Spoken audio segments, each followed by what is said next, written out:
So here's a little behind the scenes for you. I had a whole intro planned, a song I was going to use, just a whole setup, big explosions, big mommy dommy jokes, and then the patch notes hit. And oh my god, did they hit. So here's the deal. Demon form, as normal people would call her, along with most things in the game, would appear to be nerfed. Maybe. I'll explain later. For now, let's just address the giant elephant in the room. With all the skill info being hidden, I can't sit here and tell you here's what I'll be playing at level 90. What I can do is tell you what I'm going to level with, my general plan to deal with demon form stuff, and although I don't have a skill for deep endgame, I have a setup for it. But before we talk about that, let me get you caught up on demon form. When you complete the Trial of Sekima in Act 2, you'll get access to demon form.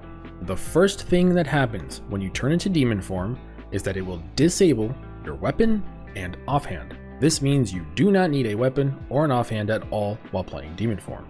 Next, it gives plus level to all spells. It gives you cast speed, and then it starts building something called Demon Flame stacks. Each Demon Flame stack does two things. One, it gives you spell damage per stack. The second thing it does, it makes you take flat damage per second with each stack.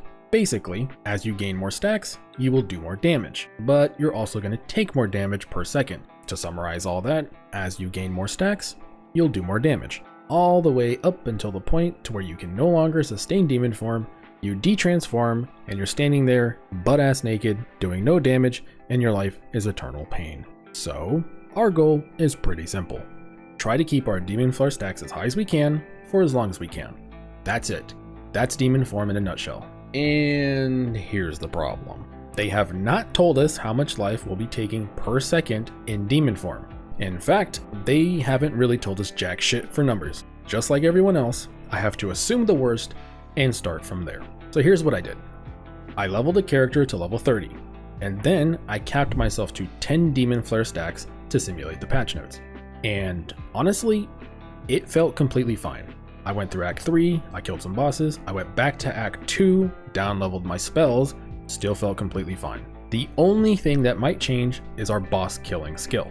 See, I was using Bone Storm to kill bosses, and the patch notes hit, but honestly, I don't think this change is that big of a deal, at least for the campaign. So for now, I still plan on using this as my boss killer. Side note, I do plan on streaming my league start, and yes, I will be playing Dommy Mommy. So if you want to see me fumble through day one, then just check down below. I'll give you a quick rundown of my leveling setup, and even after the patch notes, I still plan on running the exact same setup, because at the end of the day, we're only really using this shit for Act 1 in the beginning of Act 2. Once we get demon form, we don't care about most of this stuff anymore. Starting off, I go with Contagion, Flame Wall, and Essence Drain. And then once I drop a skill gem, I grab Skeleton Archers. An easy tip here is to kite the mobs with Contagion into other mobs. As you can see in the background, I'm mostly just dodge rolling, putting my flame wall down, and pulling the mobs into new fresh mobs. Once you have Essence Drain, your clear becomes a lot better, but your single target is still shit, which is why we run Skeleton Archers. Spell damage just kinda sucks in Act 1, and the skeleton's gas cloud explosion is the easiest boss killing solution we have. Now, this step is not needed if you want to be a cool zoomer. After you kill the Slammer Man, he drops a level 3 skill gem. You can take this and turn it into Shield Charge. All you have to do is have a shield in your offhand and put 2 strength nodes on the tree, and now you can zoom around. Keep in mind, you need to pick which weapons cast which skills. This way you actually pull your wand back out instead of bare palming your Essence Drain. Here's another tip. The vendors do refresh every level, so keep an eye out for movement speed boots, +1 minion scepters, +1 wands. I'll have a regex in the description if you're lazy. From here, you still need to do Freythorn, and look, the truth is, even if SRS is nerfed, you're only using them to kill the Executioner and to make your way through Ogham Manor. When you finally hit level 14, you'll just be using Bone Storm anyway, and this will now be your boss killer. And to get into the Trial of Sekima, you need to kill Balabala. She is an awful fight for spellcasters. Just take your time, play it safe. The actual Trial of Sekima is actually pretty easy compared to her fight. And after that, congrats, you have demon form. Through the campaign for gear, you're going to be looking for life, energy shield, and some life regen if you can get it. It's not mandatory, but it will make sustaining demon form easier as you progress through the campaign. And that's basically the entire setup. The supports and gems will be linked in the description, all laid out for you. Okay, now the not so fun part.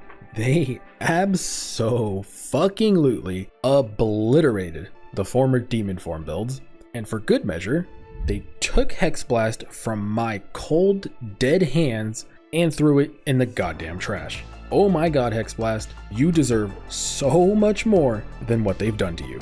And unfortunately, I'm only slightly exaggerating. So, initially, Plan A was to use Hex Blast as my main clear skill and Bone Storm as my boss killer. Well, Hex Blast is dead, so Plan B. With the massive amount of support gems they added, the small buff to Withering Presence, for now, I plan on just pushing Essence Drain Contagion as far as I can. And ideally, still using Bone Storm to kill bosses, or at least until I figure out a different setup. But here's the thing.